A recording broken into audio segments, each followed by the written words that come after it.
नमस्कार मंडळी, आज मी बनवते आहे वांग्याचं भरीत. त्यासाठी मी इथे मोठ्या आकाराचं एक वांग घेतलं.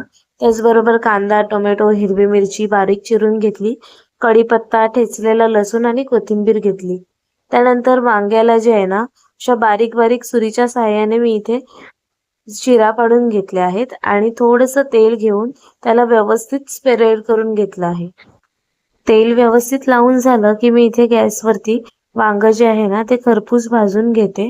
अशा पद्धतीने आपलं वांग भाजून जे आहे ते रेडी आहे.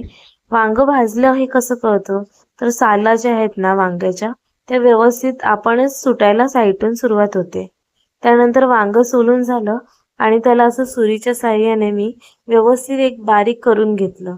बारीक म्हणजे काय, ते आपण ठेचून सुद्धा घेऊ शकतो खलबत्त्याच्या साहाय्याने. हे अशा पद्धतीने. त्यानंतर मी इथे पॅनमध्ये तेल गरम करत ठेवलं. लसूण टाकला थोडासा. त्यानंतर कढीपत्ता ॲड केला, मिरची टाकली आणि व्यवस्थित तेलावरती भाजून घेतली.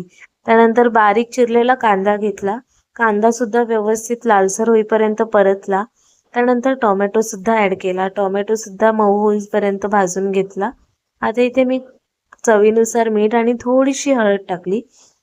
ती सुद्धा व्यवस्थित मिक्स करून घेतली आणि आपलं जे भाजून घेतलेलं वांग होतं ते सुद्धा ह्याच्यामध्ये ॲड करून आपल्याला कोथिंबीर टाकून हे व्यवस्थित एक 5 मिनिटासाठी शिजवून घ्यायचं आहे झाकण ठेवून. वाफ दिली त्याच्यानंतर व्यवस्थित वांग जे आहे ते शिजलेलं आहे. आता अशा पद्धतीने तयार आहे आपलं वांग्याचं भरीत. अगदी गावरान पद्धतीचं. तुम्ही सुद्धा नक्की ट्राय करून बघा.